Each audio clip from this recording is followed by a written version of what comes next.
નમસ્કાર મિત્રો, આજે આપણે એસિડ બેઝનો ત્રીજા સિદ્ધાંતનો અભ્યાસ કરીશું. પહેલો સિદ્ધાંત શીખી ગયા આર્હેનિયસનો સિદ્ધાંત. એની મર્યાદા હતી. મર્યાદા દૂર કરવા માટે બ્રોન્સ્ટેન-લોરી સિદ્ધાંત અસ્તિત્વમાં આવ્યો. એ સિદ્ધાંત અનુસાર એસિડ એ પ્રક્રિયા દરમિયાન પ્રોટોન દાન કરે છે, બેઝ પ્રક્રિયા દરમિયાન પ્રોટોન સ્વીકારે છે. આમ પ્રોટોનની આપ-લે થાય, તેથી તેને પ્રોટોન વિનિમય સિદ્ધાંત તરીકે ઓળખવામાં આવે. પણ મિત્રો, એની પણ મર્યાદા છે આ સિદ્ધાંતની. દાખલા તરીકે AlCl3 CO2 SO2 SO3 વગેરે પદાર્થો જે છે, વગેરે પદાર્થો એસિડ તરીકેનો ગુણ ધરાવે, એસિડનો ગુણ ધરાવે, એસિડિક પદાર્થો છે. પરંતુ તેમાં H નથી, અને H નહીં હોવાથી આ પદાર્થોને બ્રોન્સ્ટેન-લોરી એસિડ કહી શકાય નહીં. માટે આ પદાર્થોની એસિડિકતા આ બ્રોન્સ્ટેન-લોરી સિદ્ધાંતની મદદથી સમજાવી શકાતું નથી. કારણ કે આ પદાર્થમાં હાઇડ્રોજન નથી. હાઇડ્રોજન નથી એટલે H+ પ્રોટોન દાન ન કરે, અને દાન ન કરે એટલે એને કહી શકાય બ્રોન્સ્ટેન-લુઈસ પરિબળ થઈ. બ્રોન્સ્ટેન-લોરી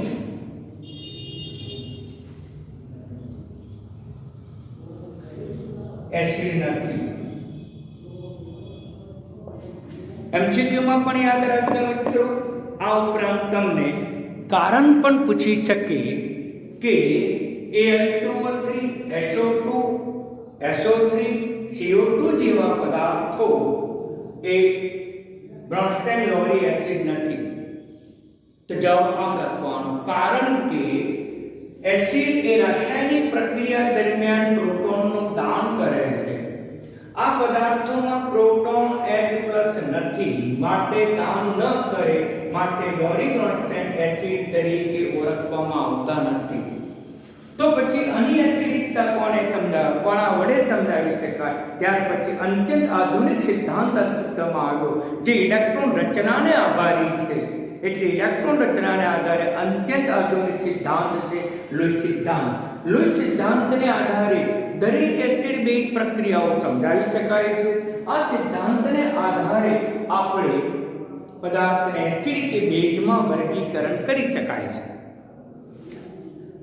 તો એ સિદ્ધાંત શું છે કે એસિડ એક એવો સ્પીસીસ, એવો પદાર્થ છે જે ઇલેક્ટ્રોન યુગ્મનો સ્વીકાર કરે છે. આમ ઇલેક્ટ્રોન યુગ્મનો સ્વીકાર કરે, જ્યારે બેઝ એક એવો સ્પીસીસ કે પદાર્થ છે કે જે પ્રક્રિયા દરમિયાન ઇલેક્ટ્રોન યુગ્મનું દાન કરે છે. આમ ઇલેક્ટ્રોન યુગ્મનું દાન કરે એને બેઝ કહેવાય, ઇલેક્ટ્રોન યુગ્મનો સ્વીકાર કરે તેને એસિડ કહેવાય. ટૂંકમાં એસિડ એ ઇલેક્ટ્રોન યુગ્મ ગ્રાહી છે, જ્યારે બેઝ ઇલેક્ટ્રોન યુગ્મ દાતા છે. પરિણામે આ પ્રક્રિયા દરમિયાન ઇલેક્ટ્રોન યુગ્મની આપ-લે થાય, માટે આને કહીશું ઇલેક્ટ્રોન વિનિમય સિદ્ધાંત.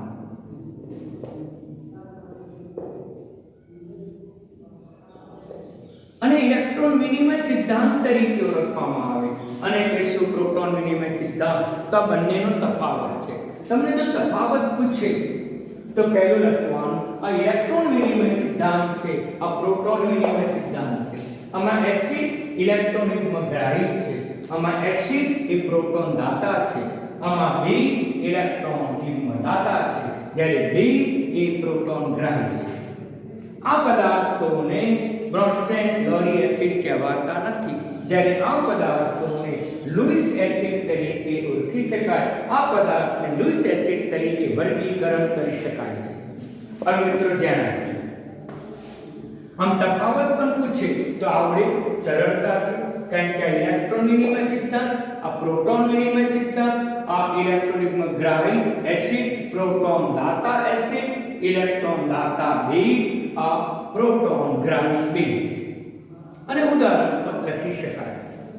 હવે ધ્યાન આપો, અગત્યનું ઇમ્પોર્ટન્ટ એક લુઈસ બેઝ તરીકે વર્તતા પદાર્થો કે લુઈસ બેઝ તરીકેનો ગુણધર્મ ધરાવતા પદાર્થોમાં વધારાના ઇલેક્ટ્રોન યુગ્મો હોય છે. વધારાના ઇલેક્ટ્રોન યુગ્મો જેને આપણે કહીએ છીએ અબંધકારક ઇલેક્ટ્રોન યુગ્મો તેમજ ઋણ આયન ધરાવે છે તેમજ પોતે ઋણ બીજભારિત છે. સમજી લો લુઈસ બેઝ તરીકે વર્તતા પદાર્થો કયા હોઈ શકે? તો જે પદાર્થો પાસે અબંધકારક ઇલેક્ટ્રોન છે, વધારાના ઇલેક્ટ્રોન છે કે ઋણ આયન છે, એ તમામ પદાર્થો લુઈસ બેઝ તરીકે વર્તે છે. દાખલા તરીકે નાઇટ્રોજન યુક્ત સંયોજનો નાઇટ્રોજન ઉપર અબંધકારક ઇલેક્ટ્રોન યુગ્મ હોય માટે તે લુઈસ બેઝ તરીકે વર્તે છે. આ ઉપરાંત નાઇટ્રોજન યુક્ત ઘણા બધા સંયોજનો નાઇટ્રોજન યુક્ત તટસ્થ સંયોજનો એ બધા લુઈસ એસિડ તરીકે વર્તે. આ ઉપરાંત ઋણ આયન હેલોજન આયન ઋણ આયન આ ઋણ આયન તરીકે H તરીકે ક્લોરીન હોઈ શકે, ક્લોરીન હોઈ શકે, બ્રોમીન હોઈ શકે, આયોડીન પણ હોઈ શકે. આ ઉપરાંત અન્ય ઋણ આયન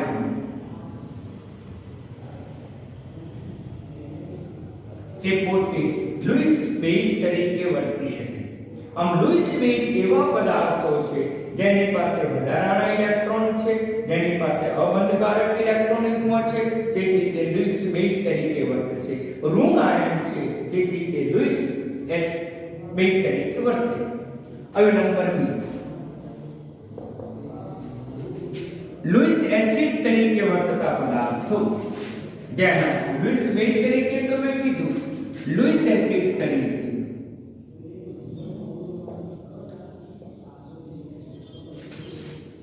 નો ગુણ ધરાવતા પદાર્થો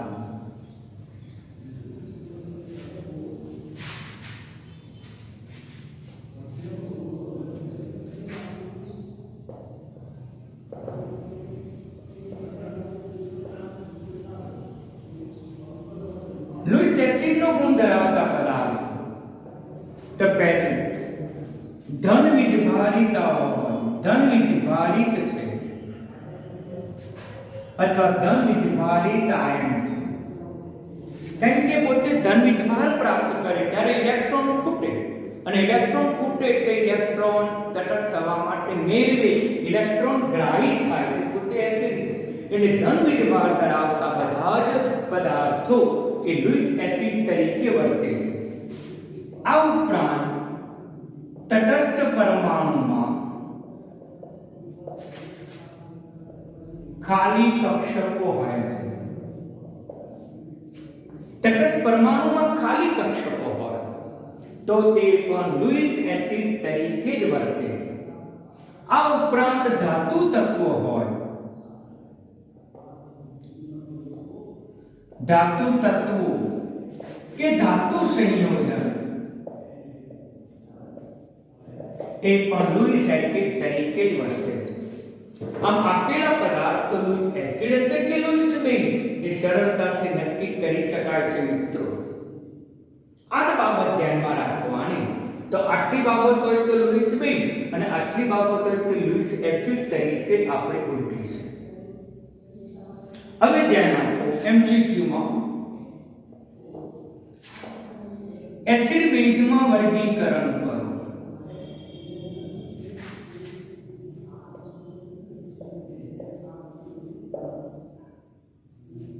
તમને પરીક્ષામાં પૂછે છે કે આપેલો પદાર્થ લુઈસ એસિડ કયો, લુઈસ બેઝ કયો, તો એસિડ બેઝમાં વર્ગીકરણ કરો.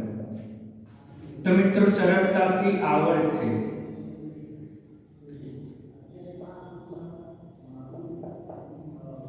અને કહીશું એનિલીન. ચલો મિત્રો આ એનિલીન લુઈસ એસિડ છે કે લુઈસ બેઝ? મેં અહીંયા સ્પષ્ટ લખ્યું છે નાઇટ્રોજન યુક્ત તટસ્થ સંયોજન અને નાઇટ્રોજન યુક્ત તટસ્થ છે બે અબંધકારક હશે, માટે આ જે પદાર્થ હશે એ લુઈસ બેઝ તરીકે વર્તશે. ખાલી માટે લખી લુઈસ બેઝ તરીકે. પરંતુ NH4+ હોય તો એમોનિયમ આયન છે,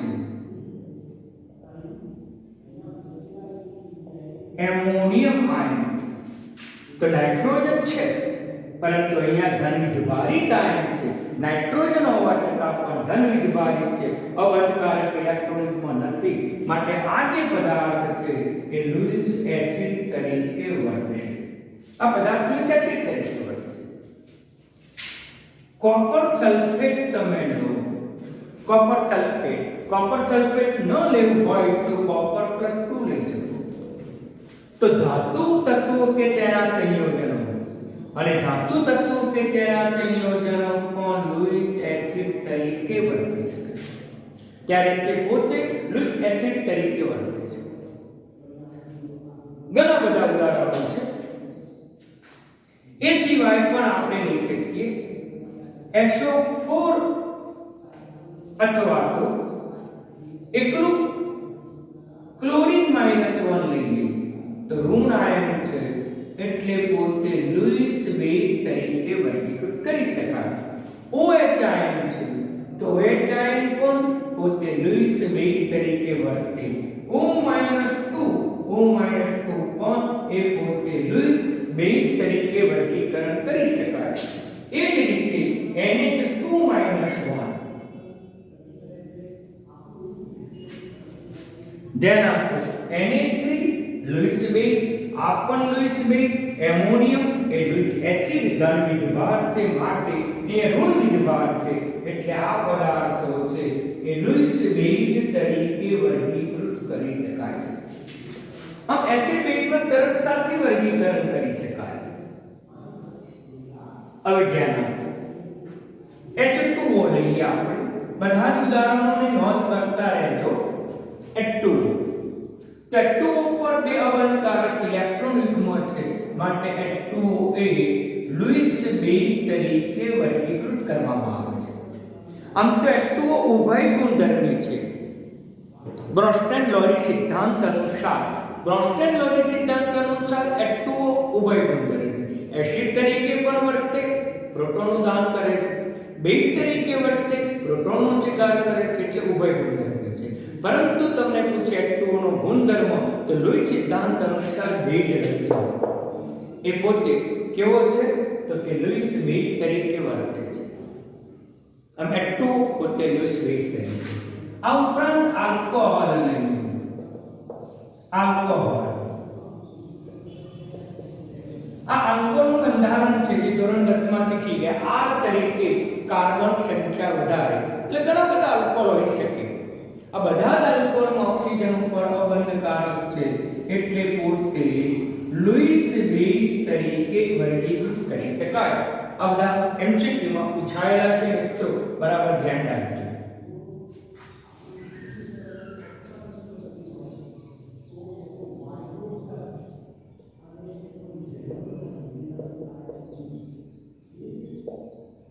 વિચાર, આ લુઈસ એસિડ છે કે લુઈસ બેઝ? મિત્રો અબંધકારક ઇલેક્ટ્રોનિકમાં કોઈની ઉપર નથી, ધન વિજભારિત છે, ને ધન વિજભારિત એ બધા લુઈસ એસિડ છે. માટે કહી શકાય કે આ જે પદાર્થ છે એ લુઈસ એસિડ છે. બીજો પદાર્થ લઈએ,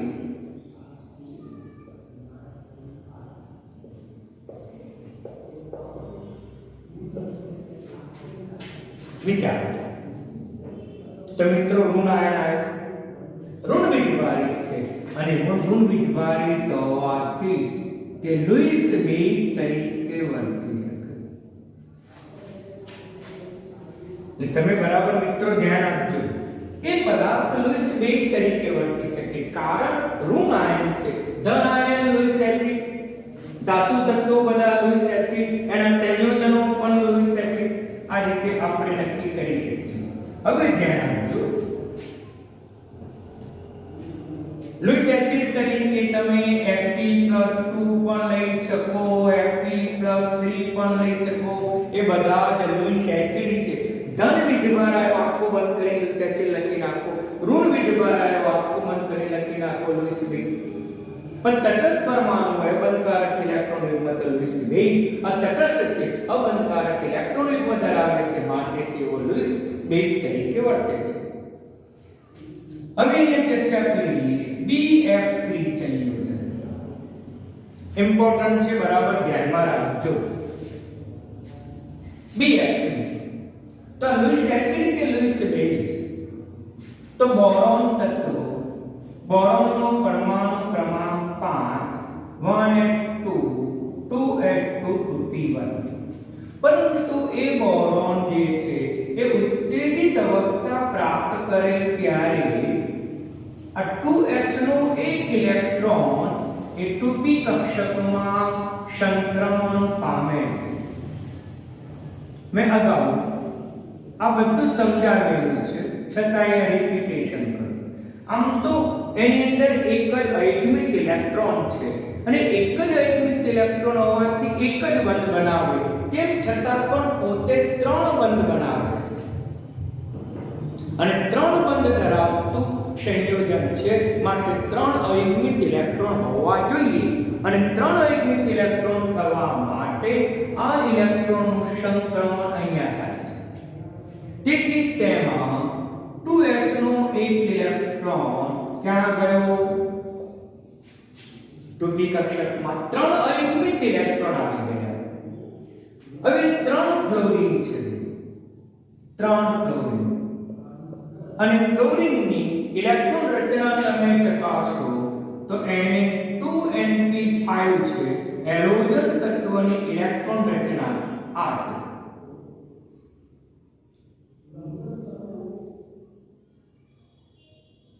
આમાં એક જ ઇલેક્ટ્રોન અયુગ્મિત છે, માટે ક્લોરીન એક જ બંધ બનાવશે, એટલે ક્લોરીનનો એક ઇલેક્ટ્રોન અને બોરોનના એક ઇલેક્ટ્રોન વચ્ચે ભાગીદારી, ક્લોરીનનો એક ઇલેક્ટ્રોન બોરોનના એક ઇલેક્ટ્રોન વચ્ચે, ક્લોરીનનો ઇલેક્ટ્રોન અને બોરોનના એક ઇલેક્ટ્રોન વચ્ચે ભાગીદારી થશે.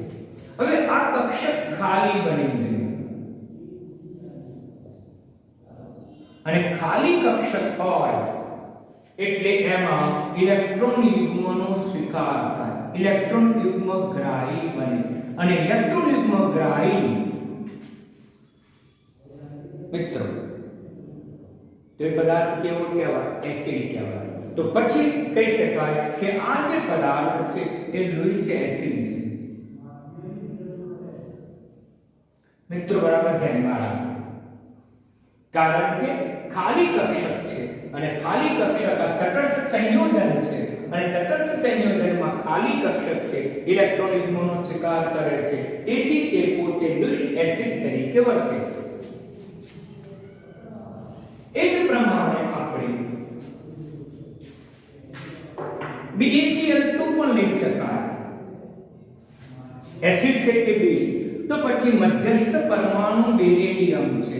બેરિલિયમનો પરમાણુ ક્રમાંક 4 છે અને તેમાં 1s2 માં અને 2s માં 2 ઇલેક્ટ્રોન છે.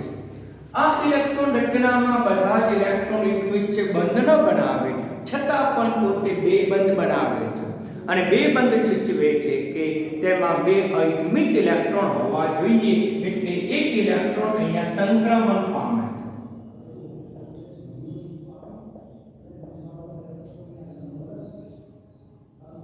તેથી 2 અયુગ્મિત ઇલેક્ટ્રોન બની ગયા.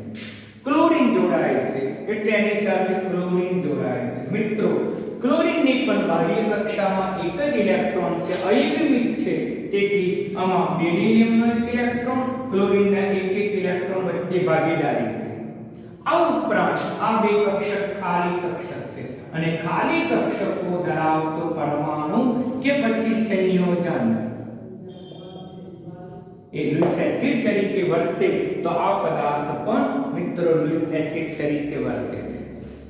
આમ ઇલેક્ટ્રોન રચનાને આધારે આપેલો પદાર્થ લૂઈસ એસિડ છે કે લૂઈસ બેઝ એ સરળતાથી નક્કી કરી શકાય. ધન વિધવા ધરાવતા પદાર્થ લૂઈસ એસિડ કહી દેવા, પણ ખાલી કક્ષકો મારે સમજાવવા પડે. આ ઉપરાંત ધાતુ તત્વો કે એના સંયોજનો પણ બધા જ લુઈસ એસિડ તરીકે જ વર્તે છે મિત્રો. કેમિસ્ટ્રી જ્યાં સુધી ભણો ત્યાં સુધી આ બધા જ સિદ્ધાંતો જો તમે યાદ રાખશો તો તમે સરળતાથી આપેલ પદાર્થને લુઈસ એસિડ કે બેઝમાં વર્ગીકરણ કરી શકશો. ચાલો હવે આ તમે વચ્ચે થોડા એમસીક્યુ લીધા પણ ટૂંકનો લખો તો તમે સરળતાથી ઉદાહરણ લખી શકાય. ઉદાહરણ કે NH3 લઈએ તો NH3 ઉપર બે અબંધકારક ઇલેક્ટ્રોન યુગ્મ છે વત્તા BF3 હમણાં જ મેં ચર્ચા કરી BF3 આમાં ઇલેક્ટ્રોન યુગ્મ છે તેથી પોતે લુઈસ બેઝ તરીકે વર્તે છે. જ્યારે આની છેલ્લી કક્ષા ખાલી છે એટલે ખાલી કક્ષક છે અને ખાલી કક્ષક હોવાથી તે લુઈસ એસિડ તરીકે વર્તે છે. આ જે છે એ ઇલેક્ટ્રોન યુગ્મનું દાન કરે. લુઈસ બેઝ છે માટે તો પછી આ શું કરશે? ઇલેક્ટ્રોન યુગ્મનું અથવા ઇલેક્ટ્રોનિક પકડાઈ થશે. આ જે પદાર્થ છે આ અબંધકારક ઇલેક્ટ્રોન યુગ્મ છે આર્યન એ આને દાન કરશે અને આ ઇલેક્ટ્રોન યુગ્મ ગ્રાહી થઈ જશે કારણ કે તે એસિડ તરીકે વર્તે છે. તો પછી આમાં બંધ રચના થશે.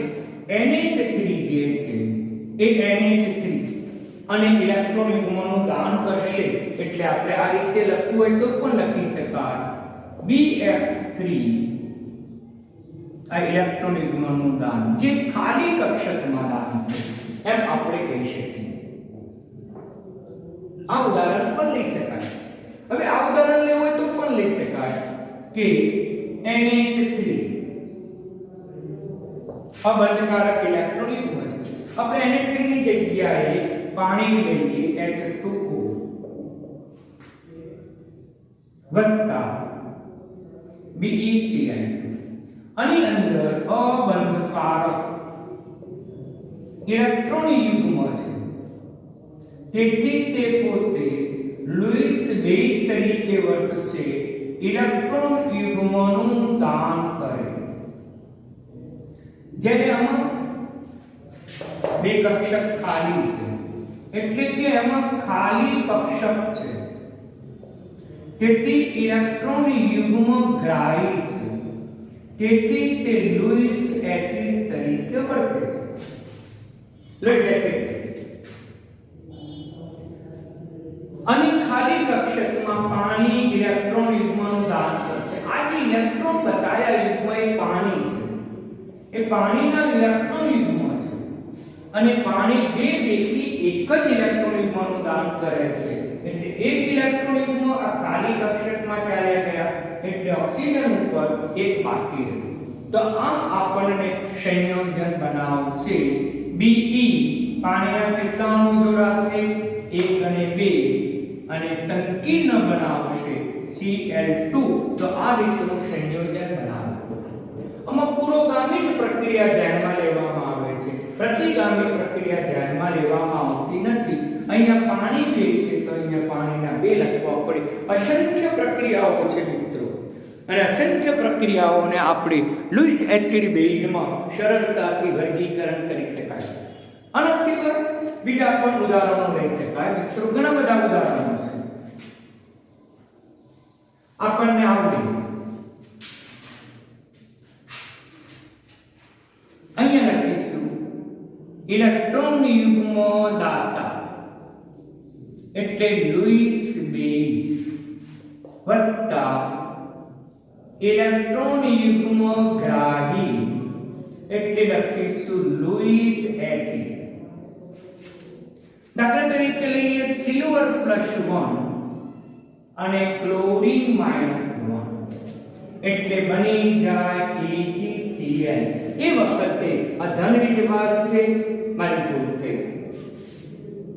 આપણે આ રીતે લખીએ લુઈસ બેઝ ક્લોરીન આ લુઈસ એસિડ Ag+1 આ ઋણ વીજભારિત છે, લુઈસ બેઝ તરીકે વર્તે. આ ધન વીજભારિત છે, લુઈસ એસિડ તરીકે વર્તે. આ સમીકરણ પણ આપણે લખી શકીએ.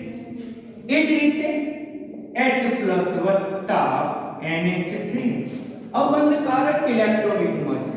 લુઈસ બેઝ ધન વીજભાર છે, લુઈસ એસિડ એટલે NH4+1 બની શકે.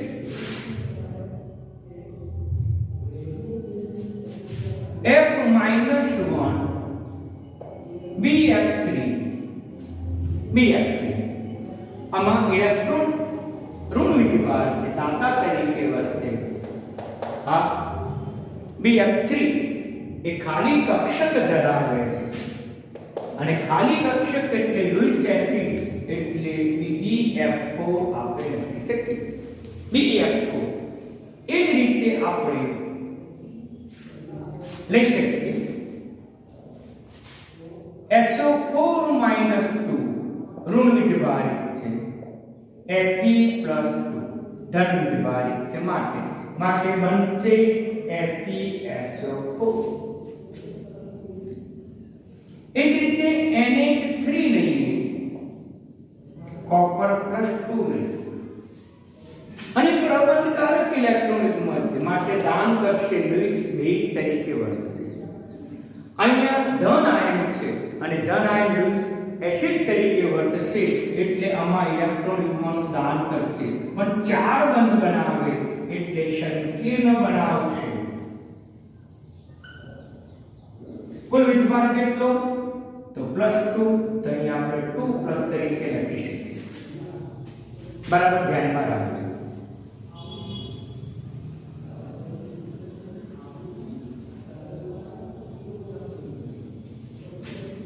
તો આ રીતે તમે સરળતાથી લુઈસ એસિડ બેઝ સિદ્ધાંત લખી શકો. વચ્ચે એમસીક્યુ લખવાની જરૂર નથી. પહેલા તમે નિયમ લખો અને નિયમ લખીને પછી એક ઉદાહરણ વડે તમે સમજાવી શકો કે તે લુઈસ એસિડ તરીકે કે બેઝ તરીકે વર્તે છે. છતાં પણ એની એક રિએક્શન મર્યાદામાં આવે છે. કોઈ પણ નિયમની મર્યાદા થોડી ઘણી તો હોય ને હોય. કોઈ પણ નિયમ સનાતન સત્ય તો નથી. તો એની મર્યાદા શું છે કે કેલ્શિયમ ઓક્સાઇડની CO2 સાથે પ્રક્રિયા કરો તો કેલ્શિયમ કાર્બોનેટ બને. એ વખતે આ કેલ્શિયમ ઓક્સાઇડ બેઝ તરીકે વર્તે છે અને આ પોતે એસિડ તરીકે વર્તે છે. જે આ લોરેન્ટ્ઝ સિદ્ધાંત વડે સમજાવી શકાતી નથી. આ પ્રક્રિયા એસિડ બેઝ પ્રક્રિયા છે, પણ અહીંયા સમજાવી શકાય કે ભાઈ આમાં ધન આયન છે કાં તો ખાલી કક્ષક છે, માટે એસિડ તરીકે. આ ઋણ આયન છે અથવા તેની પર અબંધકારક ઇલેક્ટ્રોનિકમાં છે, માટે બેઝ છે. ત્યાં સમજાવી શકાય. જ્યારે અહીંયા એસિડ બેઝ પ્રક્રિયા લુઈસ સિદ્ધાંતના આધારે સમજાવી શકાતી નથી, જે તેની મર્યાદા છે. ઓકે મિત્રો, તો આ લુઈસ એસિડ બેઝ સિદ્ધાંત મેં તમને ડિટેલ્સમાં સમજાવ્યો. કોઈ પણ પદાર્થને લુઈસ એસિડ બેઝમાં વર્ગીકરણ કરી શકાય. પણ તમારે મેં જે લખાયા સિદ્ધાંતો એ તમારે યાદ રાખવા પડે. એટલે પાટિયા ઉપર જેટલી નોંધ થઈ છે એ બધી જ નોંધ તમે કરતા રહેજો. છતાં ન આવડે તો મને જાણ કરો વોટ્સઅપ દ્વારા, ટેલિફોન દ્વારા મિત્રો. એટલે હજુ તમારી કોઈ મુશ્કેલી હોય તો સરળતાથી દૂર કરી શકો. ઓકે મિત્રો, ધન્યવાદ.